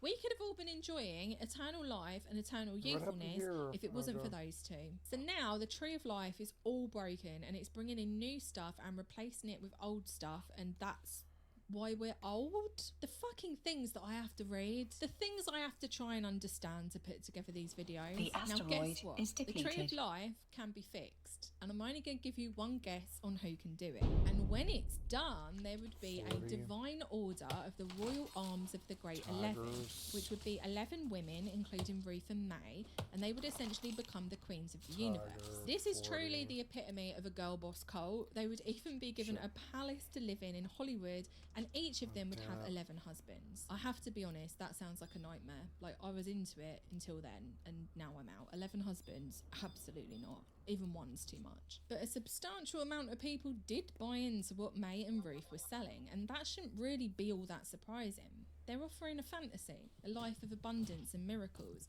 and that can be enough for some people. For others, they're looking for like-minded peers, family, something to believe in. And people like May, who from all accounts was incredibly charismatic, can be incredibly appealing to people. It was the roaring 20s. It was a time of overnight fortunes. Anyone could make it in America. Boom and bust capitalism. And May cashed in on the starry-eyed vision of what the future could be. One person that was really taken in by May and Ruth Ruth was Martha Rhodes. On the surface, she seemed like your regular God-fearing Christian woman with 2 biological daughters and an adopted daughter named Willa. But there was more to Martha than first met the eye. They lived in Klamath, Oregon, where her husband was a successful lumber mill owner. But in 1918, that burned down in a suspected arson. People in Klamath also claimed that they had had a son that had died when he was just 9 years old. But instead of opting for a traditional burial, they had decided to bury him in the front garden of their home. And that's not all. Neighbours claimed that they would try to resurrect him at night, and later Martha would claim to have raised the dead to life 5 different times. Now you might be thinking, that's absolutely wild. But that belief isn't all that strange in Christianity. See, Martha was a follower of Mary Baker Eddy's Church of Christ Scientist, more commonly referred to as Christian Science. It's the belief that you can quite literally heal the sick and raise the dead. And Mary Baker Eddy referred to it as primitive Christianity. Basically, they don't like medical treatment or medicine. Pray the sickness away. So many famous people grew up in Christian Science, it's actually mad. Like there was Robin Williams, Elizabeth Taylor, and interestingly, Tommy Davis's mum, Anne Archer. Do you believe that the galactic emperor called Zeno, who brought his people to Earth 75 million years ago and buried them in volcanoes? Okay. Do you believe that? Martin, I am not going to discuss the disgusting perversions of Scientology beliefs that can be found now commonly on the internet. At some point, I'm sure that I'll dig into Mary Baker Eddy because her life was a goddamn roller coaster. Martha definitely subscribed to Christian Science, and local doctors in Klamath were so angry at Martha that they even wrote to a newspaper claiming that local children were dying because people were turning to faith healing instead of actual medicine. I don't need to attach a comment to that, do I? Let's move on. Now let's get on to creepy Ward Blackburn, May's stepbrother. They actually started a relationship with each other despite the fact that Ward was 1 year younger than May's daughter Ruth, and you know, is her stepbrother. Apparently Ward wore the same clothes all the time, which resulted in him smelling less than hygienic, and he was also rumoured to be a child molester. As you do. Samuel Fort says that there were a few strange incidents involving May and children, saying that she once approached a mother and a daughter at a grocery store and asked if she could have the daughter, and that she may have also tried to abduct a child. This is so extremely sus, but it is only going to get worse. Remember Martha's adopted child, Willa? Well, May was so taken with her that she decided to give her the position of priestess within the order, and that is not all. See, May liked to change the names of her followers, and sadly that is a very common tactic in cults. Basically erases your previous identity and keeps you tethered to the group. She called Willa the Tree of Life, and we know how symbolic and important that was to the main teachings of the group. Ward's father Walter, who was May's stepdad and now also her father-in-law, joined the gang, and he ended up selling his grocery business and using that money to buy a printing press for May. But this wasn't to be located in Oregon. They were on their way back to Hollywood, and this time they actually had followers. In Los Angeles, they rented a fancy ass house at 640 South Manhattan from a woman named Edna Vogel in 1922, and they bought a property at 1028 South Olive Street and created the Walter J. Blackburn Publishing Company. The first thing that they published, despite May claiming that a magnum opus was coming, was an 8-page pamphlet, Hardly Isis Unveiled. The followers have been sold this dream of a book that will literally stop the world, and now they're out here trying to shift pamphlets. What a rip-off. Anyway, May covered it up by saying that the pamphlets were just like a warm-up act. The main attraction was still work in progress, and perfection takes time. So her followers are left with a bunch of pamphlets to shift, and they didn't really make a huge amount of sense. But that didn't stop them from trying to shift them on the streets of Los Angeles in a bid to find more followers. On May 24th, 1924, Ruth married 17-year-old Samuel Rizzio. He was an Italian-American, and his family was staunch Catholics, as well as having connections to the mafia. Despite Ruth's strange beliefs, she was welcomed in by the Rizzio family, and Sammy was obviously promised a share of the profits of that bloody book that's taking forever. According to Samuel Fort, Ruth had been proclaimed the Queen of the Great 11, and this is hardly a patriarchal group. Sammy would have most likely been forbidden from working outside of the cult. Maybe he'd always had his doubts, who are we to know? But the story goes that he was abusive, and after a particularly violent incident he left. At least that's what Ruth said. But that wasn't the whole truth. One of May's followers was a woman named Eleanor Sandrowski, who worked as a pharmacist, and according to her, May had approached her in July 1924 with a terrifying request. She claimed that Archangel Gabriel had commanded Sammy to be killed, and that Eleanor was to be the one that provided the poison to do it. Eleanor's obviously like, what the hell? But May was a master manipulator. She would often threaten members with sudden death if they were to leave, as well as promising financial ruin and isolation. It's classic coercive control and how most cult leaders keep their followers subservient. She approached Eleanor again, this time claiming that the death was more symbolic, that she wanted to rid him of another belief that prevented him from accepting his concord in the Great 11.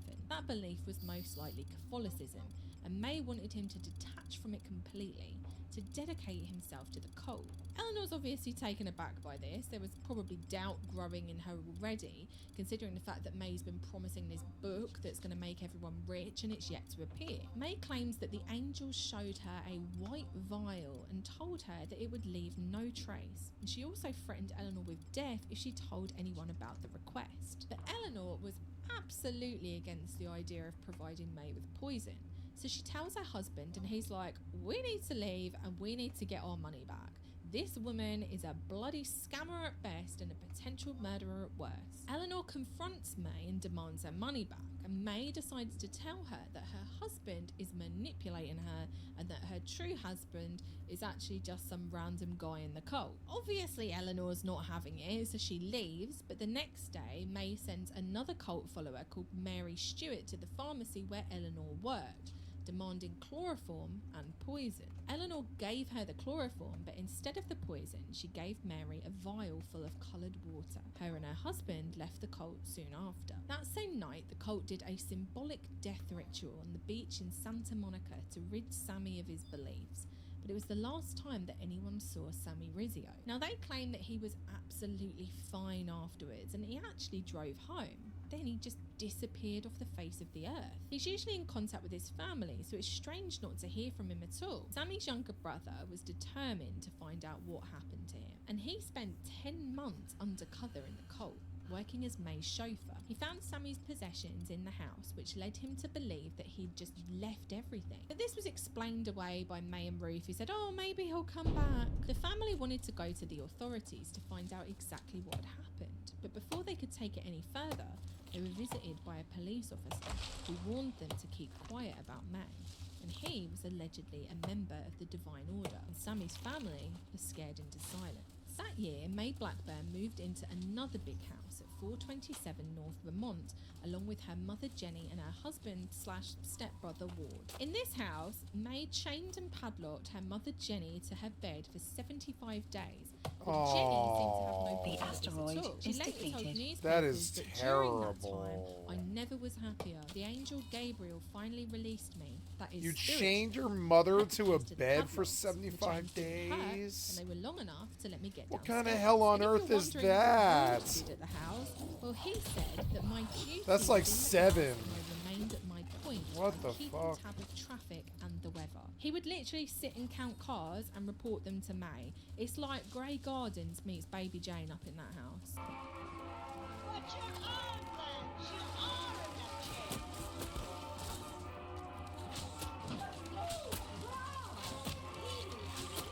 November 1924 was an interesting year for the cult. They gained new followers in Clifford and Alice Dabney. Clifford was the nephew of Joseph B. Dabney, who was a well-known California oil baron, and Raymond Chandler used to work for him as a bookkeeper. This meant that Clifford had money. They were incredibly well connected, and for May, that's incredibly appealing. She sold him on the idea that the book, now called The Great Sixth Seal, would explain all the mysteries in the universe, as well as revealing the locations of treasure and oil. And for a man attracted to money and with his connections in the oil business, that was enough to get Clifford to invest. Alongside Clifford Dabney, Martha Rhodes, along with her husband William and daughter Willa, decided to leave Oregon and relocate to Los Angeles with the rest of the group. Willa's a queen in this cult. She can't be stuck up in the Pacific Northwest. She needs to be in Hollywood, where the action is. Another reason for the move could have been that May was now proclaiming that the solar system would be in the right condition for publication of the book in February 1925. Interestingly, there was another woman in Los Angeles Angeles who was also proclaiming that February 1925 would bring about the end of the world. Her name was Margaret Rowan, and she'd been gaining attention in the press for her catastrophic claims that on February 6th, it would be all over. She was given the nickname Prophetess of Doom by the press, and Samuel Fort writes in Cult of the Great 11 that May and her group cashed in on this date, claiming that it wouldn't bring fire and brimstone, it would be the opening of a new spiritual era, kind of like what people said about 2012. The date was drawing closer. They had to join May, and so they did, moving into a home in Los Angeles that May had arranged for them. May's mother Jenny, finally free from her shackles, presented Willa with a strange housewarming gift. 7 puppies that were named after the 7 times 7 on the musical puppies? scale. Everything seemed to be looking up. Money was flowing in, the book was going to be published, and soon the world would know about May and Ruth. But the new year brought tragedy and changed the trajectory of the group forever. Willa had developed an ulcerated tooth over Christmas, and given the fact that her mother literally believed that they could just throw the illness away, Willa didn't see a dentist. The asteroid Martha is herself depleted. claimed to have literally raised the dead before, so why would she be worried if Willa passed away? They could just magic her back to life. Willa died on January 1st, 1925, when she was just 14 years old, and Martha's first instinct was to bring her back to life, but it didn't work, obviously. So she contacts May, who's devastated. Willa was the tree of life. She was how we'd all become immortal again. But according Nice, to level May's 19 angels, flail. Willa would live Hells again, yeah. just not right now. There's going to be a bit of a delay, but they needed to preserve her body to make sure that she had a body to come back to. And they couldn't hand the body over to the authorities either. Aren't you just glad that this is the kind of stuff that happened 100 years ago and is not at all similar to things that went on, last year? Willa's body was moved to May's home, where it was placed on slabs of ice on the bathroom floor. And if you're thinking, that can't get much worse, can it? Well, strap in. They decided to sacrifice Willa's 7 puppies as well, placing them around her body in a room in the house that they called her sleeping chamber, where she stayed until the cult moved to Santa Monica in May 1925. In Santa Monica, they lived there for 2 months in a building that is now the Earth Cafe, and weirdly enough, I ate there 7 years ago, and I did not know anything about this until I started researching the case. I googled the location, I was like, oh my god, I ate there. What a small, strange world. After Santa Monica, they moved to nearby Venice Beach, and May declared that the angels had commanded that they bury Willa's body. On February 10th, 1926, Willa's external body was embalmed. She was laid on her back with her knees drawn to her chest, and the 7 dead puppies were wrapped in blankets and put into her coffin, which was buried in the crawl space underneath Martha and William's bedroom. And the strangeness didn't stop there. According to Samuel Fort, the membership of May's cult was around 100 people, and the passing of the February publication date hadn't really deterred anyone. They would do outdoor rituals and attract the attention of neighbours, and now, with a dead body underneath the floorboards, they couldn't afford to get on the wrong side of the nosy curtain twitchers of Santa Monica. So Clifford Dabney stepped up and purchased 164 acres of land in the then desolate Simi Valley. They finally had a compound. Despite the similarities between Christian Science and May Blackburn's teachings, there were very strong differences too. May was more metaphysical and esoteric, generally spouting absolute gibberish and nonsense, whereas followers like Martha were bought in by Christian Science ideas like reviving the dead. To combat this division, May established another religious order in 1926 called the Church of the Divine Science of Joshua, the Branch, the Headstone of the Corner. Divine Science was an already established religious movement, founded as part of the wider New Thought movement in the 1800s. But May's version of Divine Science was registered as a non-profit on March 29, 1928, and this was separate to the Great 11 cult. From as much as I can ascertain, the majority of 1927 was spent building up the compound at Simi Valley. The cult followers referred to it as the Work, but it would later be nicknamed Harmony Hamlet by the Los Angeles Times. Wait, They you started off fucking in tents, leash. but eventually upgraded Come to buildings, on. including a temple that they called Oh the Golden my Throne God. Temple, which was incredibly opulent with elaborate carvings, furnishings, and stained glass. The way the press wrote about this temple, it sounds like the most kitschy, strange place ever. complete with a golden lamp shaped like a lion's head and gilded chrome. And if you thought the strangeness was going to stop there, think again. May's manipulation and desire for control over her followers had her making some pretty strange demands. Followers were forbidden from eating apples because of bloody Eve and Adam in the Garden of Eden. They couldn't eat walnuts because they created a wall. One shot. They couldn't even eat T-bone steaks because apparently that represented the crucifixion of Christ. Followers also had to do strange things like rub butter on their feet, smoke a certain amount of cigarettes, and eat sugarless pie. The absolute horror of a sugarless pie, I don't even want to imagine it. On February 3rd, 1927, 29-year-old Louise Voles went missing. She was never found. She wasn't a cult follower. She lived in Simi Valley with her husband and child, and on the night she went missing, it was raining hard. Her husband said that she had a rain complex, that she loved to go outside when it was pouring down. Her son, Ernest Jr., said that he saw her being pulled in a large black car, a car similar to the one that May Blackburn owned. Samuel Fort lays out several theories of what might have happened to Louise in his book, but we can't prove any of them. All we know is that she lived in the direct vicinity of a cult that had already had missing persons connected to them, as well as sacrificed animals and soon to be 2 dead followers. 1928 was the year in which things began to take a downward spiral, if they hadn't already. On January 1st, Clifford Dabney was summoned to May. She claimed that the angels had demanded he hand over an oil lease to her, and that if he refused, he'd die. She basically took all of his money, and he'd later claimed that he was terrified of her. And it really is classic coercive control. And remember, Sammy Rizzio is missing. Who knows what May's capable of? On February 27th, 1928, a Beverly Hills car dealer drove to the compound to deliver a car. He claimed that a young woman rushed towards him in a panic, telling him that she's scared for her life. She even got into his car trying to get away, but 2 armed men forced her out of the car. And unfortunately, we have no idea who she was, but the most disturbing was yet to come. In March 1928, another cult member died.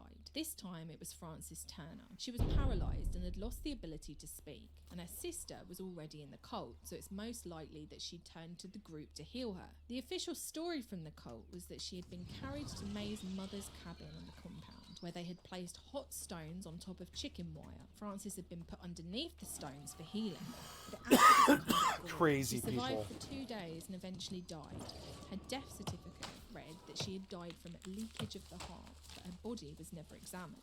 But that's not the whole story. Samuel Fort was relayed another story, one that came from former cult member Claude Steffen, who claimed that the structure was basically an oven that had been built on the hill. He claimed that it was so hot that Frances died almost immediately, and that it definitely didn't take 2 days.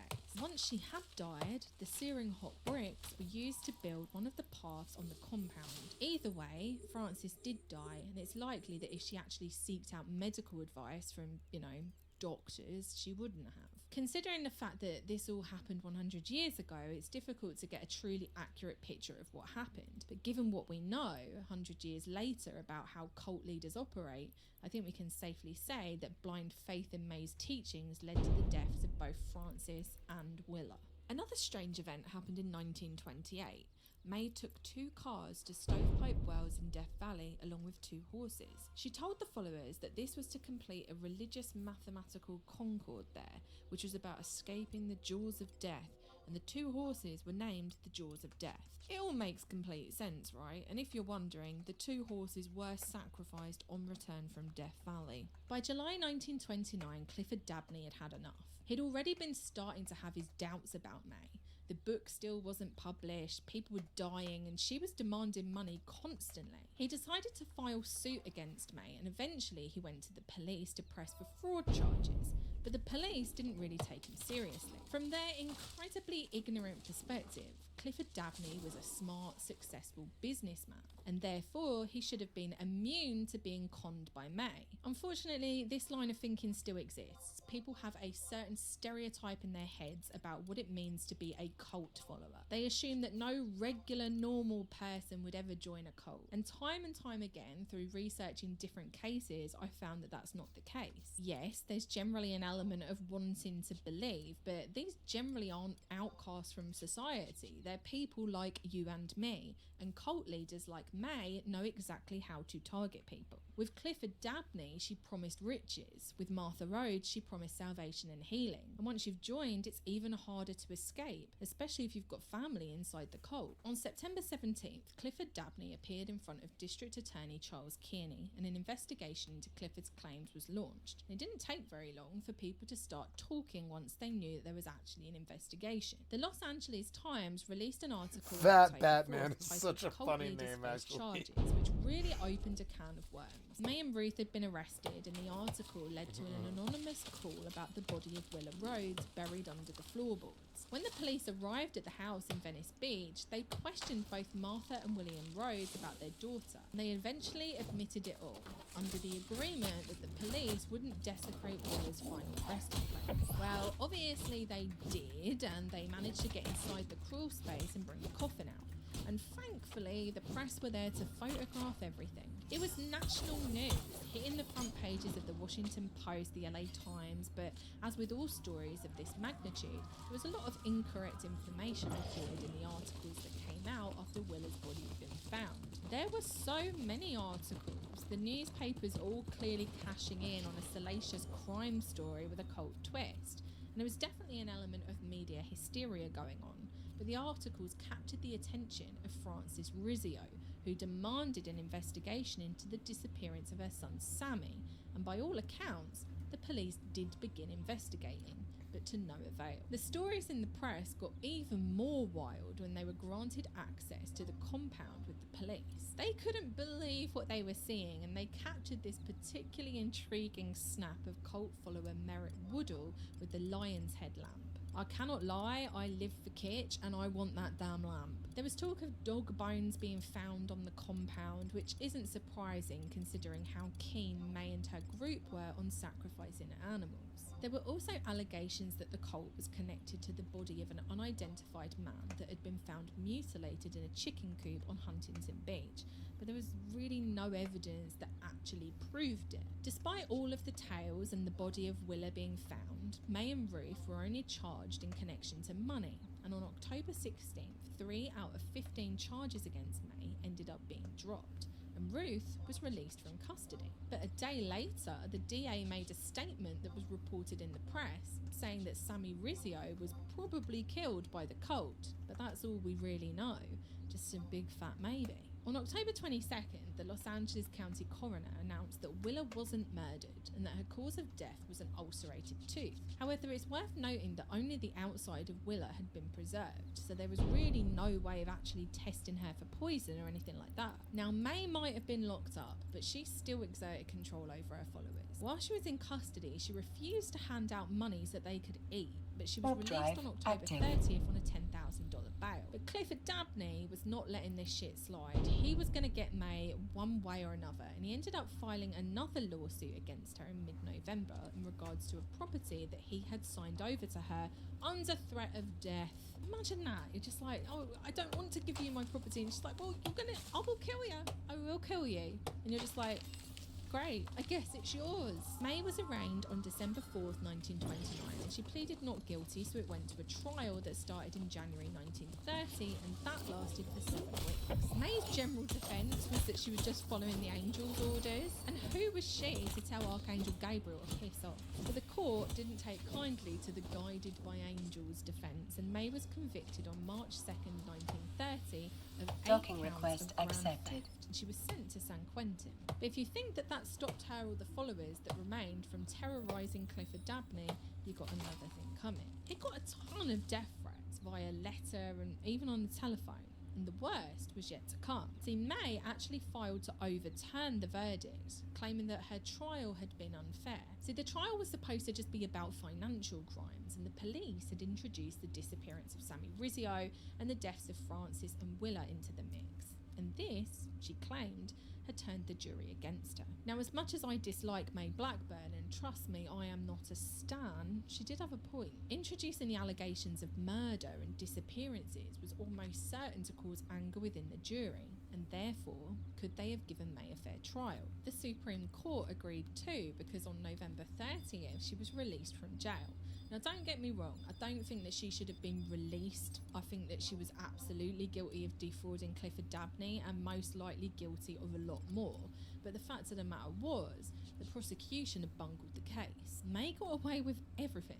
No charges were ever brought against her for the deaths of Frances or Willa, and she was a free woman. Martha and William Rhodes weren't charged for keeping their dead daughter buried under their floorboards either. And according to Samuel Ford, the court warned that any legislative attempt to limit or regulate May's claimed possession of exceptional spiritual power or knowledge had to be rejected, because it would be a dangerous invitation of the state into the realm of religious freedom and privilege guaranteed by the Constitution. Mentally healthy people are responsible for their decisions, and if such want to join an order like the Great 11, they can.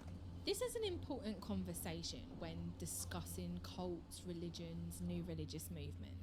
At what point do you stop leaning on the idea of personal responsibility and acknowledge that cults tend to prey on vulnerable people? While I believe in a certain level of religious freedom, once you start stripping followers of their money and autonomy, you're no longer a harmless religion, you're actively causing harm to another person. Now, I'm not saying that the government should storm in all guns blazing like Waco, absolutely not. But I see this line of thinking constantly in the comment section of my video on Love Has Won, for example. This idea that, well, they made their choice and if they choose to join a cult, then they just need to deal with it. It ignores all of the wider socio-economic factors that lead to people joining abusive groups. You're essentially saying, well, I wouldn't do it, therefore I don't care. And I know that this might be annoying for some people to hear that just want to listen to a juicy cult story instead of what one commenter called my Marxist mind slave dogma, but this stuff is important.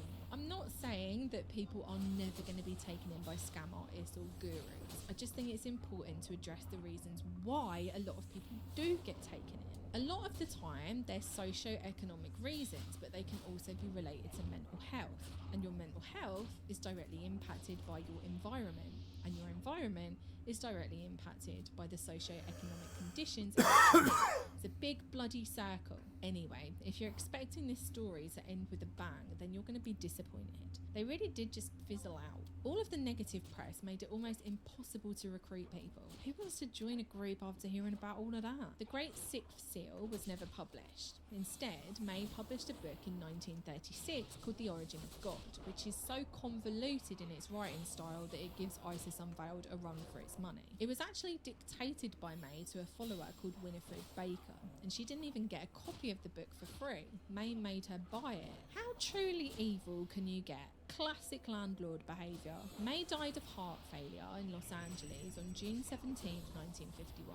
After her death, a small number of followers followed her instructions and moved to Lake Tahoe, but it was all over. The mission had failed. The world hadn't stopped still, except for those few months in 1929 when people stopped and listened to the strange tale of the cult of the Great 11. Thank you so much for watching the video. I really hope that you enjoyed it. If you did, let me know what you thought. Smash the like button, leave me a comment, and I will see you in the next video. It was good. Bye. Very interesting, yeah.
Tigers!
Damn it.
You've been examined.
Kitty butt. No what? Kitty butt.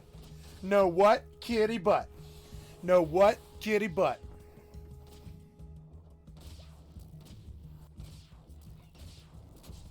Can I get what in the kitty butt?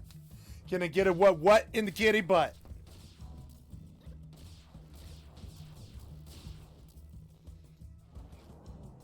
Motherfucker, dude. Fucking dick.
Be right back, bio guys. Sorry.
Incoming emote.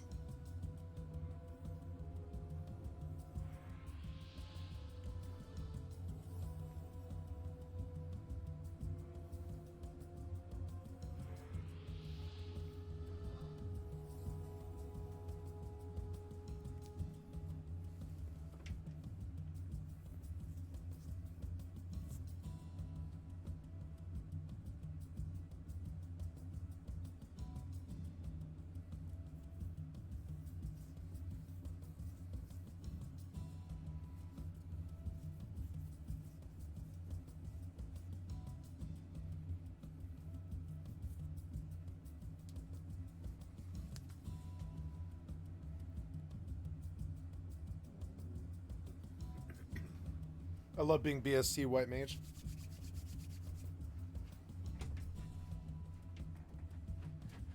That was good. Be right back, guys. Terribly sorry.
Ooh, I'm gonna get 51. I'm gonna get Saber Sierra Verde. That's a good jump.